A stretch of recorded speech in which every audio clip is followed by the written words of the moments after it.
ఓం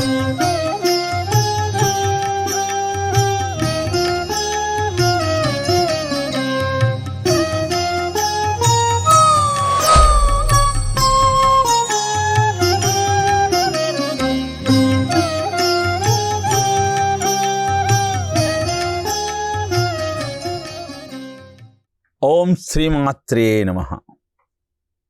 ETV life ఆధ్యాత్మిక channel ప్రేక్షకులకు స్వాగతం. కార్పణ్య దోషోపహత స్వభావ పృచ్ఛామి త్వాం ధర్మ సమ్మూఢచేతా యత్ శ్రేయః నిశ్చితం బ్రూహి తన్మే శిష్యః తే అహం షాధిమాం త్వాం ప్రపన్నం. 2వ అధ్యాయంలో 7వ శ్లోకంలో అర్జునుడు ధనుర్బాణాలను కింద పడవేసి యుద్ధం చేయటానికి ఆసక్తిని చూపకుండా భోరున ఏడుస్తూ కృష్ణ పరమాత్మను అడిగినటువంటి ప్రశ్న ఇది. నేను కార్పణ్య దోషంతో బాధపడుతూ ఉన్నాను. ధర్మమేది అధర్మమేది తెలుసుకోలేని ధర్మ సమ్మూఢచేతాః, అలాంటి మానసిక స్థితిలో ఉన్నాను. యత్ శ్రేయః నిశ్చితం బ్రూహి, ఏది శ్రేయో మార్గమో నిశ్చయంగా తేల్చి చెప్పు అని ఏముక్త్వార్జున సంఖ్యే రథోపస్థ ఉపావిశత్ విసృజ్య సశరం చాపం శోక సంవిఘ్న మానస. ఏడుస్తూ రథం దగ్గర ధనుర్బాణాలను పడవేసి కూర్చున్న అర్జునుడు కృష్ణ పరమాత్మను శ్రేయో మార్గం గురించి చెప్పమంటూ అభ్యర్థించాడు. ఈ విషయాన్ని ఇక్కడ ఎందుకు ప్రస్తావన చేస్తున్నామంటే, శ్రేయో మార్గాన్ని శిష్యుడికి చెప్పగలిగిన వాడు గురువు ఒక్కడే. కనుక గురు శిష్య పరంపర అనాదిగా కొనసాగుతున్న భారత జీవన ప్రవాహానికి ఆయువు పట్టు. ఎప్పుడైతే గురువును అపహాస్యం చేస్తూ గురువు యొక్క ఆలోచన విధానాన్ని అందిపుచ్చుకోలేనటువంటి స్థితికి శిష్యుడు దిగజారుతూ ఉన్నాడో అప్పుడు అది ప్రేయో మార్గంగా మారుతోంది. శ్రేయో మార్గము ప్రేయో మార్గము, ఈ రెండింటిలో శ్రేయో మార్గాన్ని అనుసరించిన వాడికి శుభం కలుగుతుంది. ప్రేయో మార్గంలో ముందుకు కొనసాగిన వాడికి పతనం తప్పదు.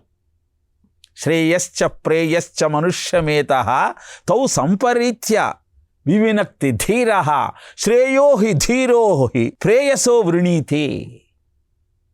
ప్రేయో మందో యోగక్షేమాత్ వృణీతే. శ్రేయో మార్గాన్ని ప్రేయో మార్గాన్ని యమధర్మరాజు నచికేతుడికి వివరిస్తూ సత్వం ప్రియాన్ ప్రియ రూపాంశ్చ కామాన్ అభిధ్యాయన్ నచికేతోత్యసాక్షీ నైతాం శృంకాం విత్తమయీమవాప్తః యస్యాం మజ్జంతి బహవో మనుష్యాః. సత్వం అన్నాడు ఇక్కడ. అంతకుముందు శ్లోకంలో ధీరః శ్రేయో హి ప్రేయసో అభివృణీతే, శ్రేయస్సునే ప్రేయస్సు కంటే గొప్పదానిగా భావించి ఆ మార్గంలో ప్రయాణిస్తాడు.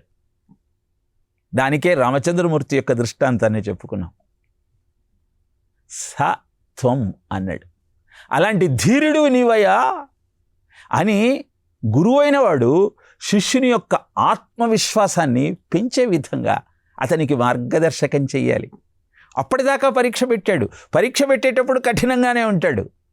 ఫలితాన్ని ఇచ్చేటప్పుడే కారుణ్యాన్ని కురిపిస్తాడు, వర్షిస్తాడు. ఆ మాటకొస్తే అంత వాత్సల్యము ఉన్నప్పుడే గురువుకు తన బాధ్యతను నిర్వర్తించినటువంటి తృప్తి కలుగుతుంది. ఈనాటి సమాజంలో గురువుల పేరుతో శిష్యులను భయపెట్టి వారి సంపదనంతా హరించాలన్న ఆలోచన క్రమం ప్రబలుతున్న నేపథ్యంలో యమధర్మరాజు లాంటి గురువు నచికేతుడికి దొరికినటువంటి నేపథ్యంలో అలాంటి గురువుల ఆశ్రయమే మనను మనం సంస్కరించుకోవడానికి ఆధారము అన్న సత్యాన్ని గమనించే ప్రయత్నం చేయాలి. సత్వం ప్రియాన్ ప్రియ రూపాంశ్చ కామాన్ అభిధ్యాయన్ నచికేతేత్ర సాక్షి. హే నచికేత, ప్రియాన్ ప్రియరూపాంశ్చ కామాన్ అభిధ్యాయన్. ఎన్ని వదులుకున్నావయ్యా, నీకు ప్రియములైనవన్నీ ఇస్తాను అన్నాడు. అంతకుముందు ప్రథమ వల్లిలో యమధర్మరాజు నచికేతుడితో పుత్ర పౌత్రాన్ వృణీష్వ. ప్రతివాడికి అత్యంత ప్రియాన్ని సమకూర్చేటువంటి వస్తువేది అంటే సంతానమే. ఆత్మవై పుత్రనామాసి అని కదా శాస్త్రం. కాబట్టి ప్రియాన్, నీకు ఆనందాన్ని అందించేటువంటి పుత్రులను పౌత్రులను ఇస్తానన్నాను, నువ్వు చెలించలేదు. ఆ తర్వాత ప్రియరూపాన్, ప్రియంగా కనపడేవి. ఏమిటి? అశ్వాన్, హిరణ్యం. ఇలా అప్సరసలను, రథాలను, వాయిద్యాలను, రాజ్యాలను, సంపదలను ఇవన్నీ ఇస్తానన్నయ్యా. కానీ హే నచికేత, అభిధ్యాయన్, వాటిని అన్నింటినీ బాగా స్టడీ చేసావు కనుకనే స్వ అభావా, ఇవి రేపు ఉండవు, వీటిని నమ్ముకోవటం వల్ల ప్రయోజనం లేదు అన్న దృఢమైన ఆలోచనతో అత్ర్యస్రాక్షీ, వాటన్నింటిని వదిలేసావు, వద్దన్నావు. అందుకే సత్వం, అధీరుడు నువ్వే అని విజ్ఞానాన్ని విద్యార్థికి అందించేటప్పుడు అతనిలో ఆత్మవిశ్వాసాన్ని పెంచాలి. అందుకే పరీక్షకు చదువుకునే ముందు ఏమీ రాదనుకుని అధ్యయనం చేయాలి. పరీక్షలో కూర్చున్నప్పుడు నాకు రాని విషయం ఏదీ లేదంటూ సమాధానం రాసే ప్రయత్నం చేయాలి. ఆ విశ్వాసమే అన్ని విషయాలను జ్ఞప్తికి తెస్తుంది. ఆత్మ న్యూనత నీలో ఉన్న శక్తిని నీరుకారుస్తుంది. అద్భుతమైన ఆత్మజ్ఞానాన్ని నచికేతుడికి ప్రసాదించేటువంటి సమయంలో యమధర్మరాజు మాట్లాడుతున్న ప్రతి మాట ప్రతి గురువుకు శిరోధార్యం. ఇలాంటి ఆలోచన విధానం గురువులో ఉన్నప్పుడే విద్యార్థి ఉత్తమమైనటువంటి మార్కులతో ఉత్తీర్ణుడవుతాడు. అందుకే సత్వం, ప్రియాన్ ప్రియ రూపాంశ్చ కామాన్ అభిధ్యాయన్ నచికేతోత్ర సాక్షి నైతాం శృంకాం విత్తమయీం అవాప్తః యస్యాం మజ్జంతి బహవో మనుష్యాః. ఏ మార్గంలో అయితే బహవో మనుష్యాః మజ్జంతి, మనుష్యులు చాలామంది మునిగిపోతూ ఉన్నారు. దేంట్లో మునిగిపోతున్నారు?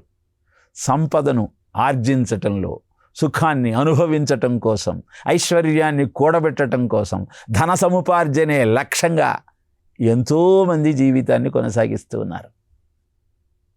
మరి అలాంటి అద్భుతమైన మార్గాన్ని అవలీలగా అందుకునే అదృష్టం లభిస్తున్న సమయంలో వాటన్నింటినీ వదిలేశావు.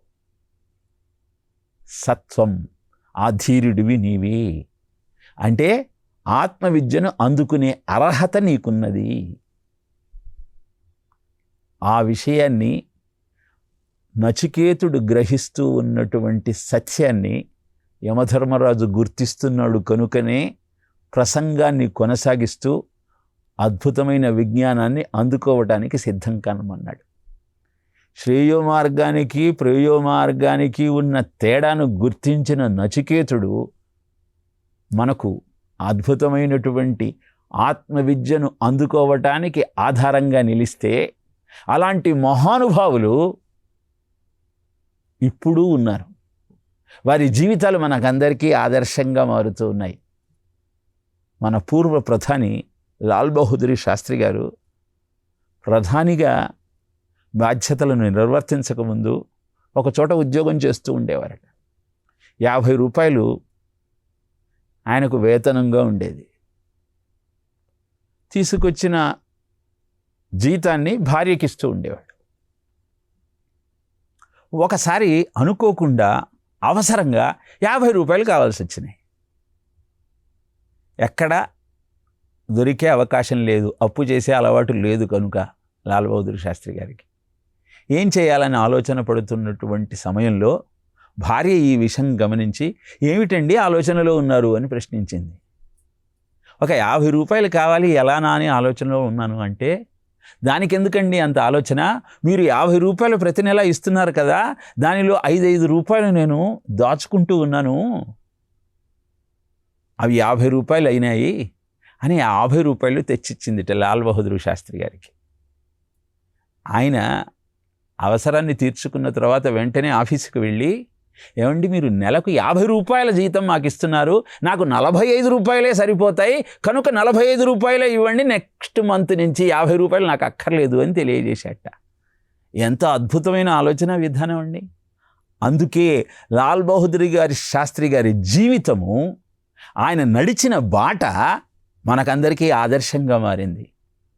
ప్రధానమంత్రిగా పనిచేసిన సొంత ఇల్లు కూడా లేనటువంటి స్థితిలో వారు తమ జీవితాన్ని గడిపారు అంటే శ్రేయో మార్గంలో ముందరికి ప్రయాణం చేశారు.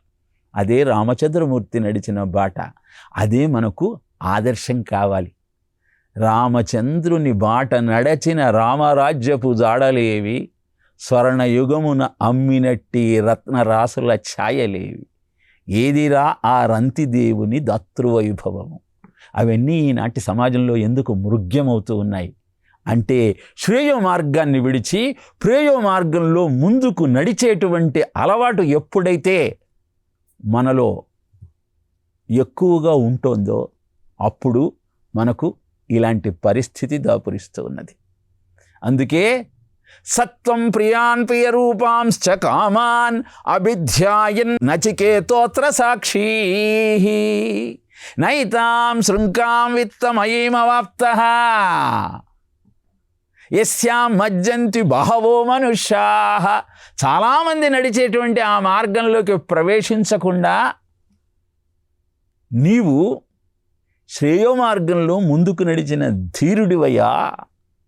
దూరమేతే విపరీతే విశూచి అవిద్యాయా విద్యాయేతి జ్ఞాత విద్యాభీప్సినం నచికేత సమ్మన్యే నత్వా కామా బాహవో లోలుపంత. హే నచికేత, ఈ శ్రేయో మార్గము ప్రేయో మార్గము ఈ రెండింటి కూడా దూరం, చాలా దూరం ఉంటుందయ్యా. ఒకదానికి ఇంకొకదానికి అసలు సంబంధమే ఉండదు. శ్రేయో మార్గంలో ఉన్న వాడి ఆలోచన ఒక రకంగా ఉంటే, ప్రేయో మార్గంలో ఉండేవాడి ఆలోచన ఇంకొక రకంగా ఉంటుంది. తనకు 50 రూపాయల జీతం అక్కరలేదు, 5 రూపాయలు తగ్గించమని ఆలోచించేటువంటి లాల్ బహదూర్ శాస్త్రి గారి లాంటి రాజకీయ నాయకులు ఉన్న భారతదేశంలోనే సర్వం సహా భూమండలాన్ని మింగేయాలన్న ఆలోచనతో జీవితం గడిపేటువంటి నాయకులు మనకు కనపడుతూ ఉన్నారు. వారికి వీరికి దూరం, చాలా దూరం ఉంటుంది ఆలోచన విధానంలో. విపరీతే, ఆలోచన విధానం చాలా భిన్నంగా ఉంటుంది. విశూచి, దానివల్ల కలిగే ఫలితం కూడా తదనుగుణంగానే ఉంటుంది. అవిద్యాయా విద్యేతి జ్ఞాత. అవిద్య విద్య ఈ రెండింటి యొక్క భేదమే శ్రేయో మార్గము ప్రేయో మార్గములో మనకు కనపడుతూ ఉంటుంది.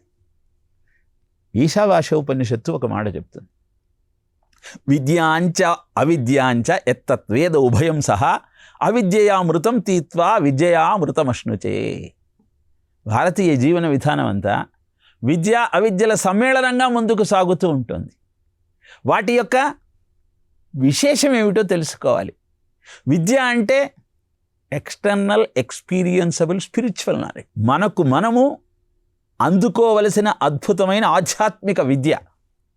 అవిద్య అంటే ఎక్స్పెరిమెంటబుల్ సైంటిఫిక్ నాలెడ్జ్, ప్రయోగం చేసి తెలుసుకోవలసినటువంటి భౌతిక విజ్ఞానం. శ్రేయస్సు ప్రేయస్సు, నీకు ఉన్నటువంటి జ్ఞానము నిన్ను శ్రేయో మార్గంలో నడిపించినప్పుడు అది ఆధ్యాత్మికత భావనని నీకు కలగజేస్తుంది. కిం తద్బ్రహ్మ కిమధ్యాత్మం కిం కర్మ పురుషోత్తమ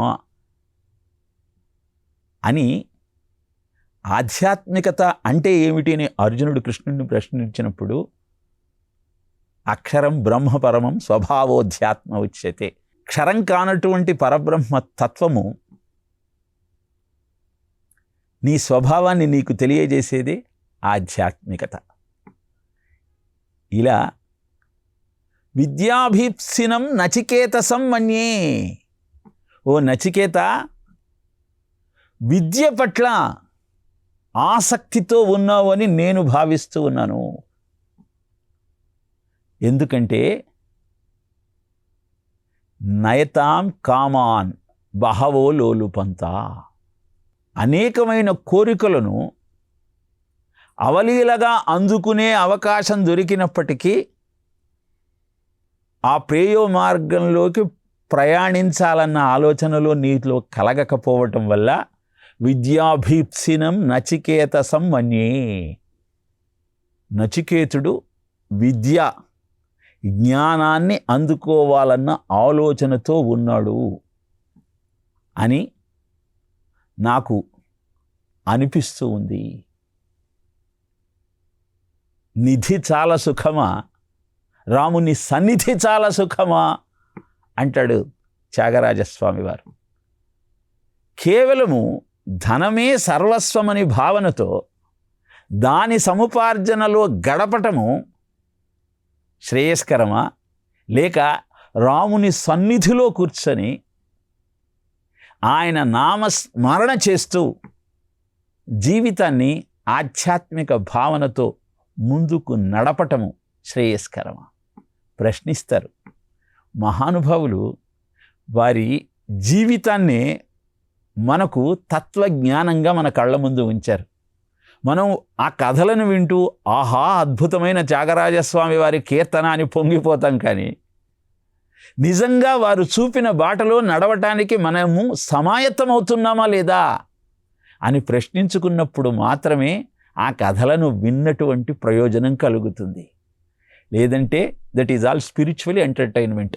అలానే కమనీయమైన కృష్ణుని గాథ విని కూడా కాసేపు అలా సంతోషించాం. అంతకు తప్పితే దానివల్ల వచ్చే ప్రయోజనం మరేమీ ఉండదు. ఇక్కడ యమధర్మరాజు కూడా అదే మాట చెబుతూ ఉన్నాడు. దూరమేతే విపరీతే విశూచి అవిద్యాయాంచ విద్యా ఏతి జ్ఞాత విద్యాభీప్సినం నచికేతసం మన్యే నత్వా కామా బహవో లోలుపంత అని తెలియజేస్తూ తర్వాత అవిద్యాయాం అంతరే వర్తమానాః స్వయం ధీర పండితామన్యమానాః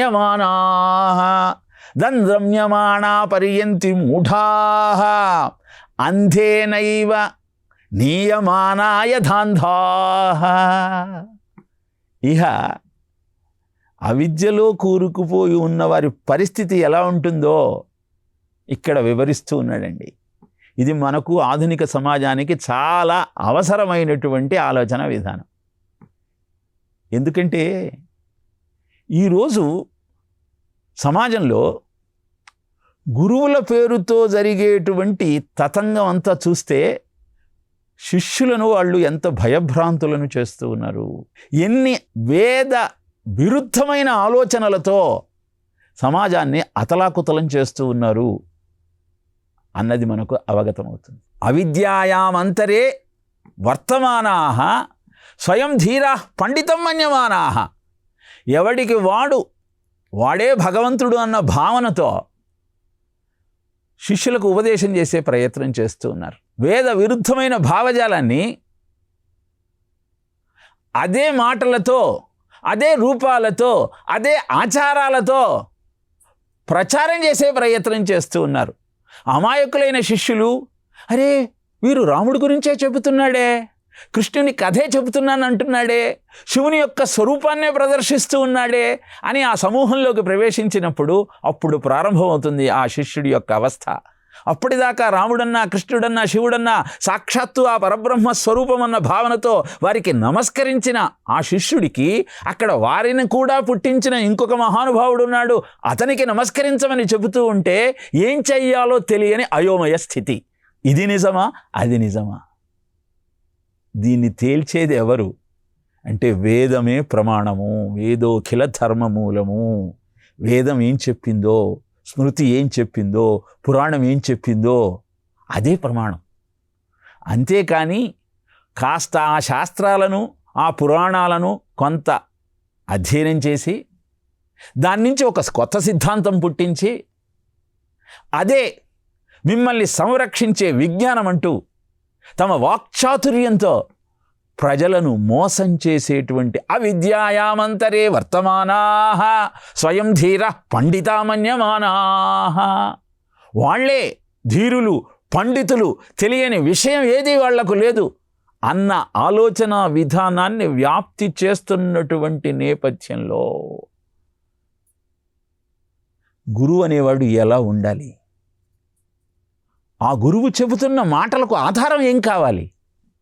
ఆ విజ్ఞానము సమాజానికి ఎలా ఉపయోగపడాలి?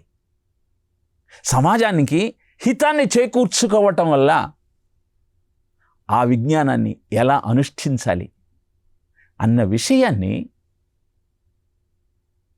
మనం అర్థం చేసుకోవటానికి గురు సందేశంలోని ఈ యమ నచికేత సంవాదం ఆధారంగా నిలుస్తుంది. ఎందుకంటే యమధర్మరాజు అసలైన విజ్ఞానం ఏమిటో నచికేతుడికి తెలియజేస్తున్నటువంటి సమయంలో అసలైనది కానిది అదే నిజమనిపించేటువంటి అనేకమైన విజ్ఞానాల ప్రస్తావనని శిష్యుడి ముందు చేస్తూ ఉన్నాడు. ఇక్కడ నా దగ్గర నుంచి ఇది విన్నావు, బయటికి వెళ్ళిన తరువాత ఇలానే అనిపించే అనేకమైన వాదనలు నీకు వినిపిస్తున్న నేపథ్యంలో నిజమేమిటో తెలుసుకోవాలంటే సత్యమేమిటో మనకు తెలియాలి. ఎవడో టీవీ మాధ్యమంలో వచ్చి అసలు రామాయణం జరగలేదు, రావణాసురుడు బ్రాహ్మడు కాదు అంటూ ఏదో మాట్లాడాడు అనుకోండి, అది నిజమే అని మనం వెంపర్లాడాల్సిన అవసరం లేదు. రావణుడు ఎవరు అన్నది వాల్మీకి చెప్పాడు. ఏదో చలనచిత్రంలో రావణాసురుడే చాలా గొప్ప వ్యక్తి రాముడి కంటే అని చూపించారనుకోండి, ఆశ్చర్యపోవాల్సిన అవసరం లేదు.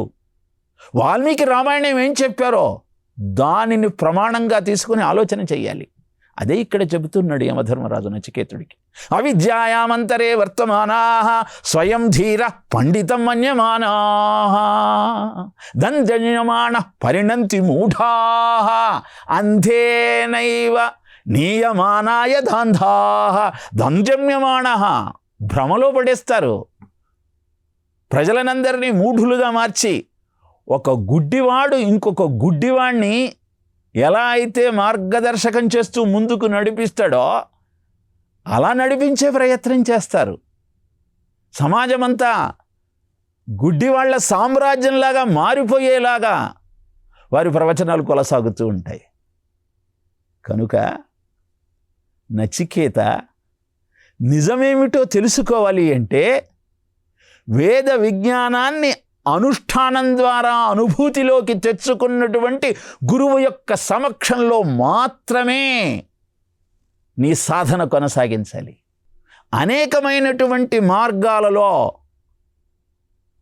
మాయోపాయంతో తమ సామ్రాజ్యాన్ని వ్యాప్తి చేసుకునే ప్రయత్నం చేస్తూ ఉన్నారు కనుక అంటూ నచికేతుడికి యమధర్మరాజు అద్భుతమైనటువంటి ఆత్మవిద్యను వివరించేటువంటి సమయంలో సమాజంలో ఉన్నటువంటి పరిస్థితులు, విజ్ఞానాన్ని అధ్యయనం చేయటానికి అవసరమైనటువంటి ఆత్మవిశ్వాసము, వీటన్నింటినీ శిష్యుడిలో ఆత్మవిశ్వాసాన్ని కలిగిస్తూ సామాజిక పరిస్థితులలో ఉన్నటువంటి రహస్యాన్ని వివరిస్తూ ఆత్మవిద్యను నేర్చుకోవాలి అంటే అంత సామాన్యం కాదయ్యా అన్న విషయాన్ని నచికేతుడికి జ్ఞాపకం చేస్తూ ఉన్నాడు. మనం కూడా ఈరోజు సమాజంలో కనపడుతున్న అనేకమైన విపరీత ధోరణుల నుంచి మన కుటుంబాన్ని కాపాడుకోవాలి అంటే, చూపెడుతున్న ఆకర్షణల నుంచి మన మిత్రులను కాపాడుకోవాలి అంటే గురు సందేశం కార్యక్రమం ద్వారా ఏ విజ్ఞానాన్నైతే గురువులంతా మనకు అందించారో అలాంటి విజ్ఞానాన్ని అధ్యయనం చేస్తూ శ్రవణం చేస్తూ మన జీవితాన్ని సంస్కరించుకునే ప్రయత్నం చేయాలి.